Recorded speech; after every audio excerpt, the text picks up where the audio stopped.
invited two people who were part of this whole event to come up on stage and tell us what they observed. William Uricchio and David Campbell. Can I have you guys on stage, please? Welcome.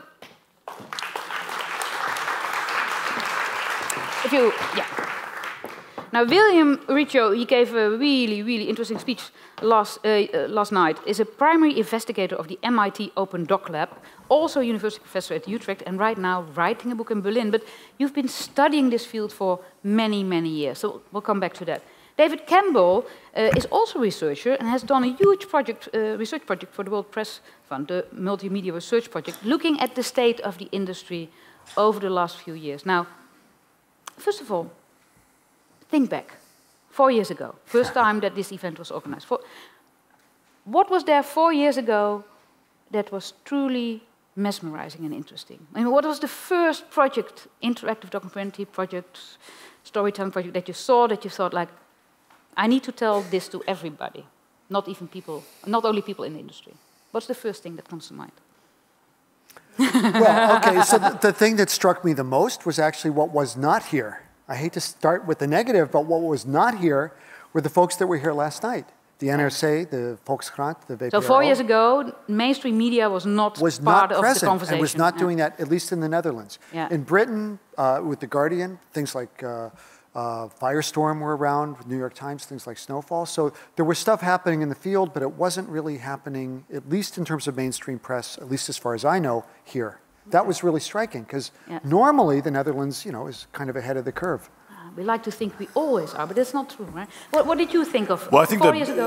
Well, I think the big difference now is that there's no defensiveness. There's no need to justify. People are kind of just doing.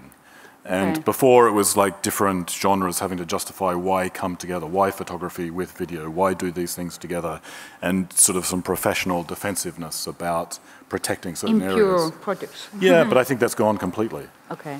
So over the last 2 days, what did you learn? I mean, what was new to you guys? What did you see that you thought like, something's happening here?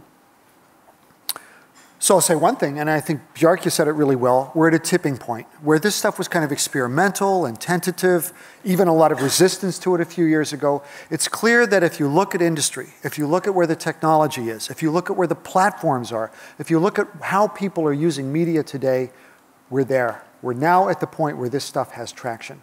Yeah. And it's evident. I mean, hearing about the projects today in the workshops, it's pretty clear that a lot of people are now, it's beyond the, is this going to work, and should we do this? It's, how are we going to do this? How can we make it work? And I mean, the makers are there, the tools are there. Is the audience there as well? I mean, is there a substantial audience out there for these interactive documentary storytelling projects?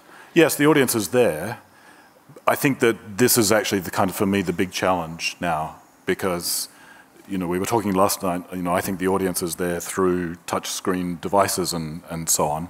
So it's necessarily going to be a smaller audience if you ask them to sit in front of a browser with a desktop computer and so on. And a lot of the the projects are mind-blowing. When you look at the interactive projects, when you're committed to it, and you've got people who are committed to it, they will spend a lot of time with it. But it does take a little bit to get people committed in the first place when it's going to be browser-based. Yeah. The challenge now is going to be taking that richness and complexity and making it available on the touchscreen devices where 2/3 of the audience is. Yeah. And I would say the audience is here now in another way. I mean, the proof is how many of you watch television and have another device in your hand? The so-called second screen, huh? You're using your phone, you're checking your email, your Facebook account or whatever. The trick is to aggregate those uses into one world. Instead of being distracted from a television program, extend the TV program to those devices. So I think all of us have that experience of working on multiple platforms at the same time, and certainly the younger you are, statistically, the higher the chances that you're using like 2 or more devices. People are doing it. It's the producer side that's a little slow in terms of providing the single narrative context or the single reality context that binds those together rather than distracts us from one another. But you both feel that this industry has matured, it's there, it's developed, people are working. What is the new thing? I mean, because things are happening all the time, right? I mean, you talked yesterday about all this new technology that will come up with completely new challenges that we haven't even considered yet. Did any of that come true today and yesterday? Sure. I'm just going to start with one thing. What's clear to me is that still there's a bottleneck, and the bottleneck is the workflow, the production pipeline. That I think a lot of us still imagine ourselves in terms of our professional identities, as a photographer, as a designer, as a user experience designer. And that's the space where we need a lot more collaboration to make this move more efficiently. What I heard today were, and some good, some really interesting projects, but where there was the tension, the thing that tightened them up or slowed them down was actually the workflow. People understanding enough about people's jobs on each side of them to redefine what they do. That's crucial. So if somebody who's like young comes up to you and says, okay, I want to be the awesomest storyteller with whatever is out there, what should I learn? What is the trait or tool that will be the essential tool? Or is it all over the place and everybody works together? Well, I think one of the things to be careful about is actually not to be completely captivated by the new thing. I think it's really important to have all the creativity, and there's some incredible experimentation going on and so on, but don't leave the audience behind. I mean, the audience is a complex thing outside this room, has lots of interests and lots of ways of seeing and accessing things. But sometimes some really simple formats work really well in certain contexts. So, don't diss the 3-minute linear narrative video if you think that's best for what you want to do. And it'll be a little heretical to some extent, but I use the term all the time as well, but I wonder also if we kind of need to move away from the idea of the storyteller.